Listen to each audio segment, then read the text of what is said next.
modulation. Fury boils. Burn to ashes. Inferno. Let's do this another way. This is my move. Unmatched! Undying glory! Our Lord! Chrysanthemum!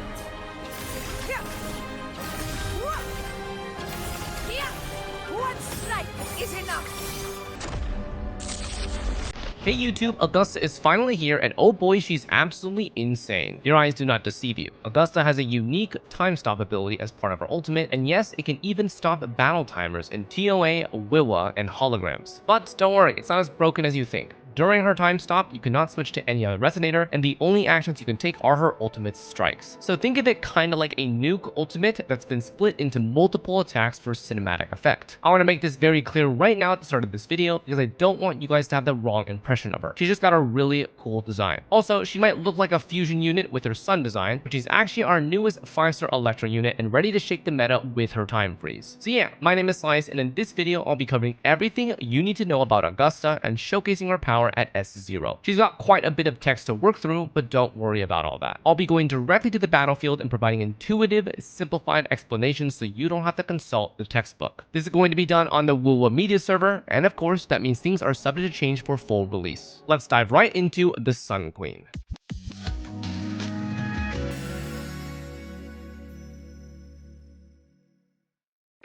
Alright, so first, breaking down that intro clip. This is a normal rotation leading with SK into Mortefi and Augusta. There are further optimizations that can be done, but to show things as linear as possible without complicated swaps or cooldown management, to show that she is easy to pick up and deals massive amounts of damage. We make sure to incorporate both Shorekeeper's Echo and Mortefi's Echo at the end of their rotations to squeeze out the extra 10% attack and 12% damage from fallacy inherent Echo buffs. Once we reach Augusta, we're looking to complete the bottom orange line to activate her real ultimate.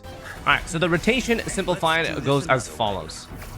We're gonna intro into her, then we're gonna do enhanced heavy attack combo, and then we're gonna use her base ult into a double E, then basic until the Forte circle shines, and then enhanced E times 3, and then the real ultimate.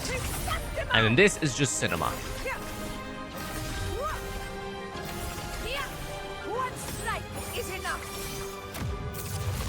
And then outro's ready, back to Shorekeeper. From the heart.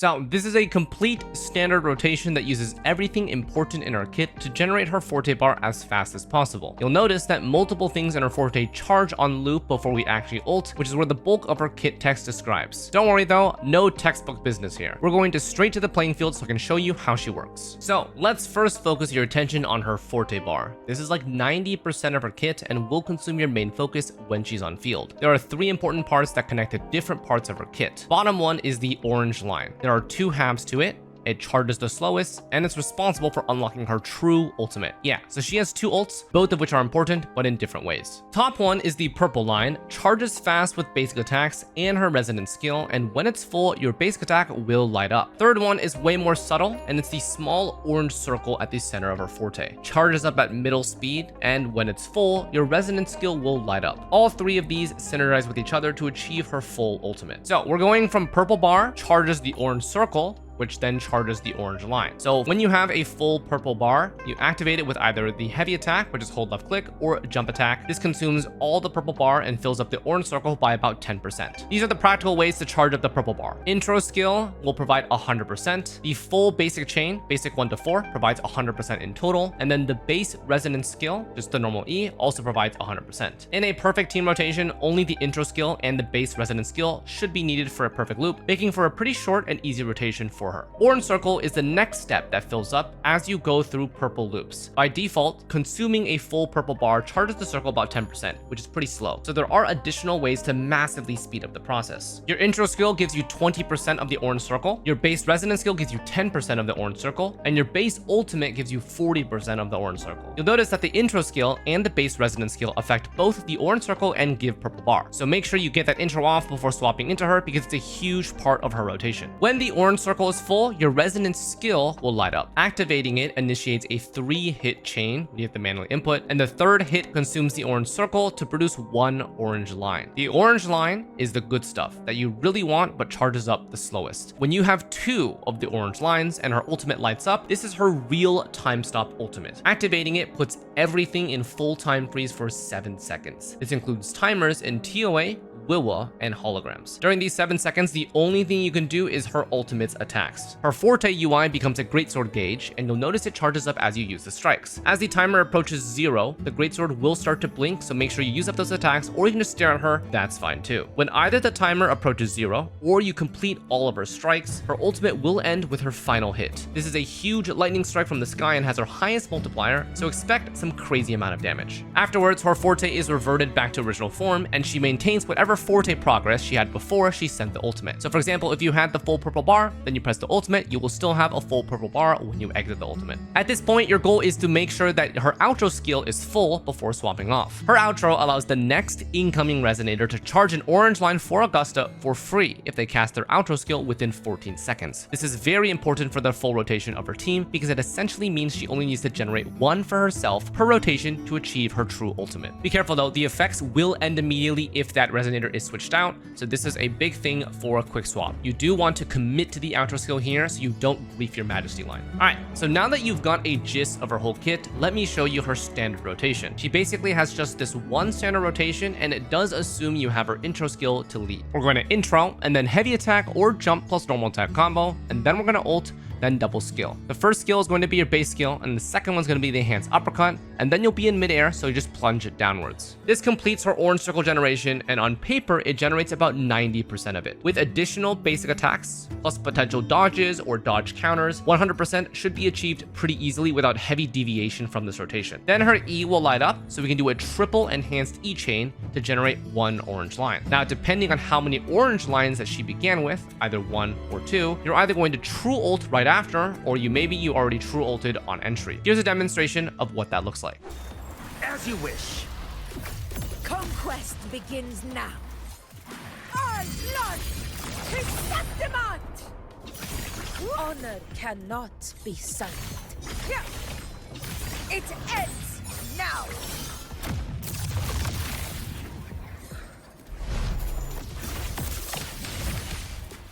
Invincible!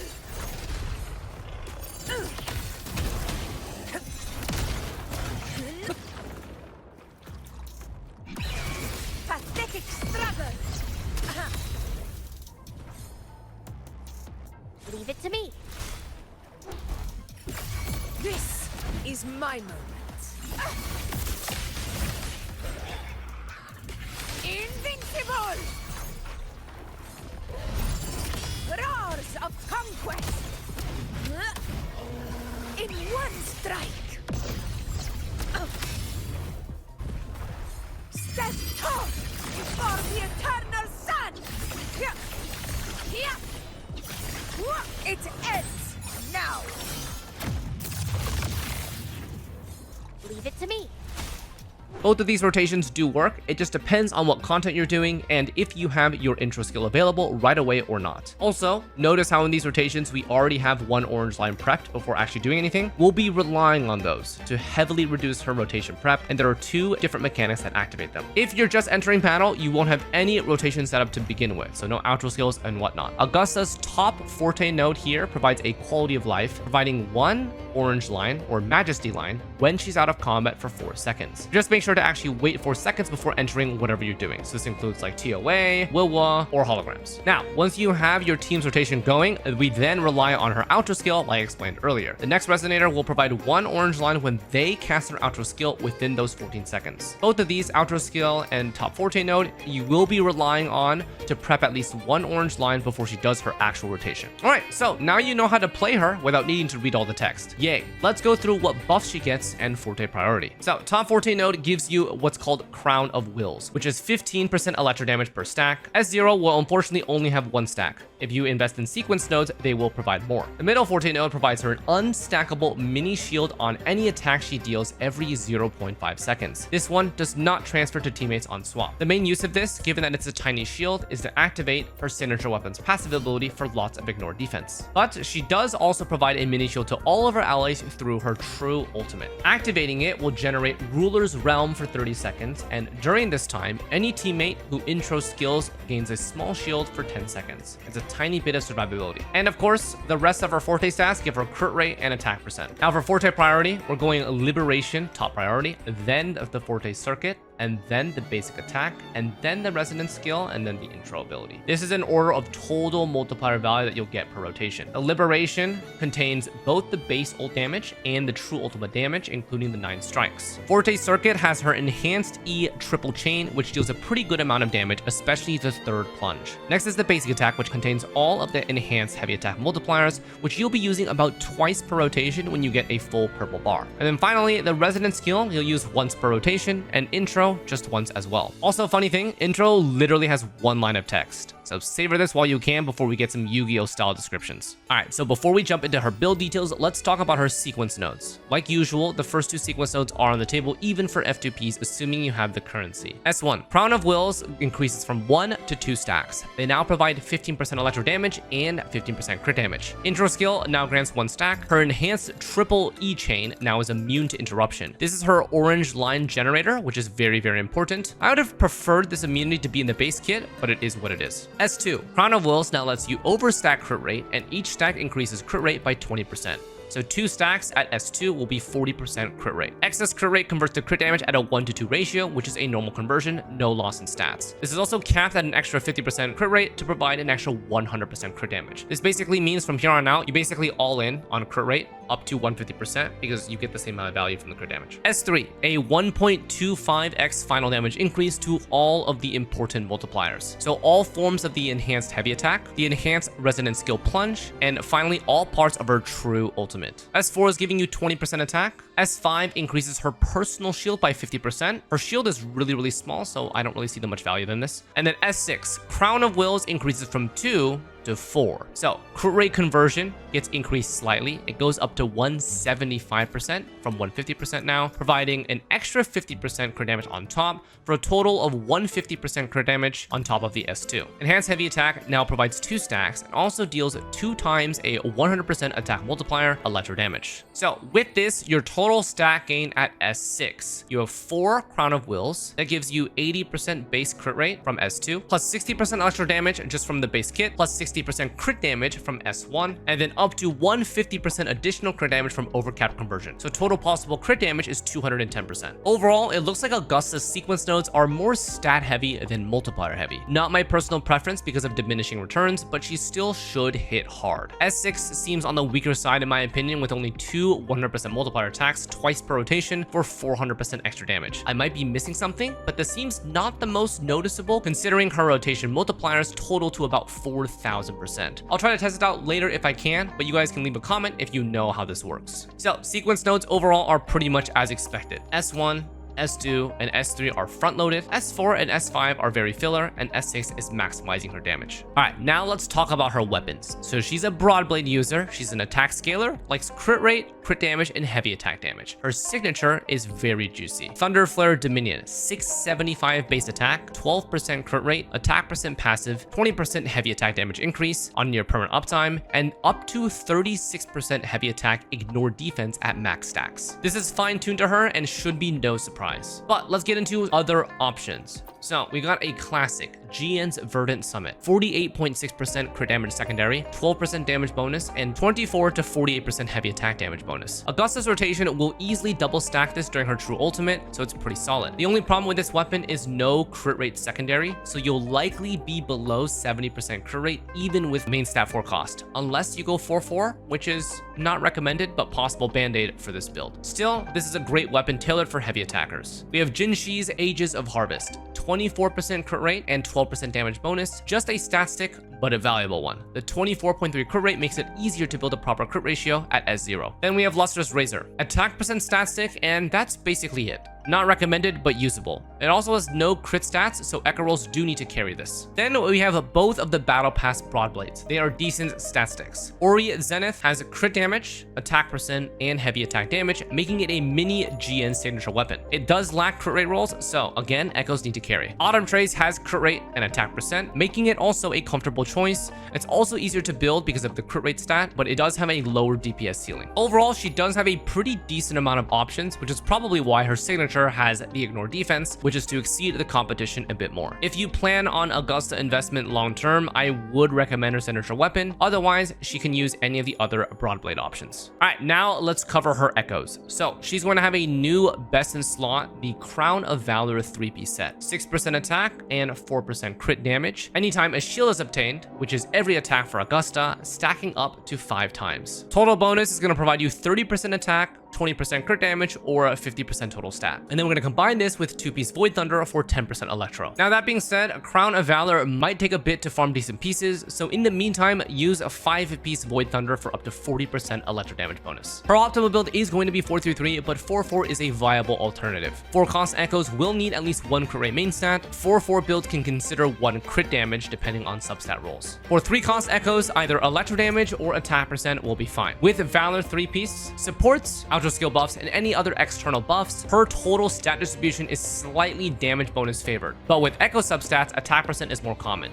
So, best in slot will favor Electro, but attack is basically nearly as good. If you do decide to vertically invest in more sequence nodes, then the 4-4 build will go down in value due to diminishing returns. So, prioritize 4-3-3 for a final build. For the active Echo, try to prioritize False Sovereign for the 12% Electro and 12% heavy attack damage bonus. And then for substats, aim for typical crit rate, crit damage, attack percent, heavy attack damage bonus, and energy regen if you can find it. Energy regen only affects her base ultimate, but this is still important for Orange Circle generation. And as you guys can see, we have 134% on the media server. I haven't run into any issues at all. I think probably 110 to 120 should be more than enough. Might not even need any at all. All right, quick stat check. So with 433 and fixed mineral media server Echoes, we've got unbuffed 2.8k attack, 134 ER, 78.6 crit rate, and 213 crit damage. Now, that being said, you guys notice that these are mineral fixed Echoes. So I would say that 78.6 crit rate is on the low side, but it does require main stat crit rate 4-cost Echo. I would expect 80 to 85% crit rate with average rolls and about 225 crit damage with average rolls. I'm not expecting all 5 pieces to have attack percent or regen rolls, so dropping the expectation to about 2.6k attack and 110 ER. All right, so team synergies. So Augusta is either going to be the main DPS or a rotational DPS on the team. Sub DPS outro skills are going to prioritize heavy attack damage bonuses to maximize her entire kit. We basically have 3 core teams to build around currently, but we will need to wait a bit for one of them. Best in slot is going to be Augusta, Yuno, and Shorekeeper. Obviously, Yuno isn't out yet, but their combo will be exceptionally powerful when she does release. In the meantime, we have 2 sub DPSers that work quite well. Mortefi for his heavy attack outro skill, or Yinlin for electro damage outro skill. The teams will look like follows. You have Augusta, you have Mortefi or Yinlin, plus Shorekeeper or Verena. These are our 2 standard compositions, rotating sustain into sub DPS into Augusta and repeat. Now, of course, these are her best teams to maximize her own personal damage, but Augusta is not heavily restricted to just this composition type. Her own outro is universal, and sustains are also universal, and her kit is pretty self-sufficient. So your sub DPS slots can be basically anything you want. You can even do quick swap. However, quick swappers, be very cautious with Augusta's outro skill. Remember, you cannot switch off the incoming character unless they have their own outro ready, or else you will cancel her free orange line generation completely and won't be able to true ult loop. That's the only thing you need to worry about though. Also, for solo enjoyers, I would say that Augusta is more solo friendly than I expected, but her true ult generation will take twice as long since we cannot rely on outro skills. She does have a mini shield which refreshes every time she attacks, so she naturally is quite tanky with high effective HP. If you want Augusta to become a meta team for you, I would recommend investing in Yuno when she comes out. The combination of the 2 will be very strong for a good chunk of time. Alright, now onto some showcases. So I've got 2 for you guys, one with Mortefi S6 and one with Yinlin S0. Yuno is not out yet unfortunately, so expect an Augusta showcase in our guide video in about 3 weeks. Mortefi is running the standard pistol static mist, and these showcases will be done on the TOA media server. And just a reminder that the bosses that I'm showcasing are not indicative indicative of live server, so enemies may not correlate with what you'd actually face. Alright, so first, we've got likely her most popular team with S6 Mortefi while we wait for Yuno to come out. The beginning clip in this video showcased a standard linear rotation, but in this one, I optimized slightly by using cooldowns at the beginning of the round. This allows her to get her real ult slightly faster, and theoretically should save a slight amount of time. Functionally, the showcase is clear at nearly the same time though, due to crit RNG and execution factors. Alright, so here I'm leading with Augusta's base ultimate plus double E combo to use up their cooldowns before setting up with Shorekeeper. This generates 60% of her orange circle before SK setup, meaning I can real ult earlier in my rotation. Then we got the standard Shorekeeper setup into Mortefi setup. Fury boils. Burn to ashes. Alright, so in this Mortefi combo, I did forget to use his Echo before swapping out, so I am losing out on 12% damage bonus. Alright, so once we intro into Augusta, notice how close my ring is already. Just the intro plus heavy attack combo plus basics, we're at full circle, so we triple enhance E and real ult. I also did get knocked back there, so losing like 1 to 2 seconds. Alright, so now we send a nice chunk of damage. So, since we did not base ult or E beforehand, I used them now to prep the next rotation before outroing back to Shorekeeper. Now we just do standard setup and loop back to Augusta eventually. So you guys can see 50% of the boss's HP is down. We're expecting to kill this on the second rotation. Burn to ashes. Inferno. Burn. Conquest. Now we're back to Augusta. She's very going to quickly set up her triple enhanced E here. There's a 199k, and then we re-ult. Alright, so Fleur-de-Lis did turn invisible during her ult, so I'm a bit confused at first, but I noticed that I'm still dealing damage to where it thinks her hitbox is. So, after this, we notice the HP, we finish with the base ult plus the double E. Very standard showcase with a very nice sub 1 minute clear. Alright, so now we're onto the Yinlin comp. So, this functionally operates the same, but Yinlin has an electro outro, and her rotation takes a bit longer to set up. Due to Yinlin's long animations, I do incorporate some swap cancels so that she doesn't get interrupted and can set up properly. So, we're leading the same way with Augusta's base ult plus double E combo before going to Shorekeeper.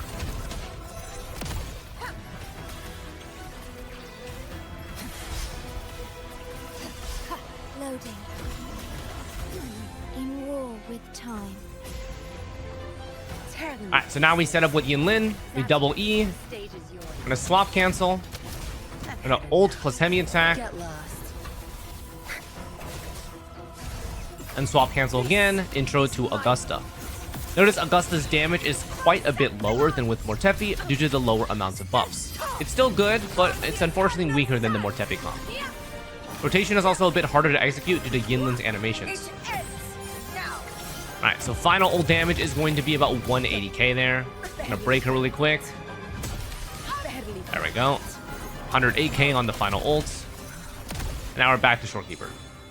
Ordained. Loading.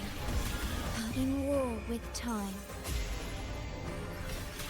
Alright, this is pretty standard stuff, just waiting for intro skills. We can't swap during Shorekeeper's rotation. So we need that generation of the Majesty line. Alright, so Yinlin's rotation into heavy attack. When I get an opening right here, swap canceled. Alright, now we're gonna get that ultimate in. Slightly slower at 3 minutes and 57 seconds left. Frozen on the timer. Alright, so let me finish with the ultimate here. 108k, and the double E's, which I did get interrupted there, unfortunately, but it's still fine. All right, so I'm going to pause here because this is theoretically where the rotations would match. You guys notice that we are slightly slower because Yinlin takes a little bit longer to set up, and we dealt approximately 85 to 90% of the boss's HP. Unfortunately, we do need an extra setup plus rotation, which will cost us quite a bit of time. But if you were at this point, I would unironically just skip the Yinlin setup. I would probably go Shorekeeper straight into Augusta because that way we can just ultimate. So the Yinlin setup is definitely a waste here. But just to show you guys that the damage difference between this comp and the Mortefi comp is going to be about 10 to 15%. This comp is still strong, by the way. Remember, Yinlin was one of our first characters ever released. But S6 Mortefi is going to be slightly more valuable with the increased amount of buffs that he gives our Augusta.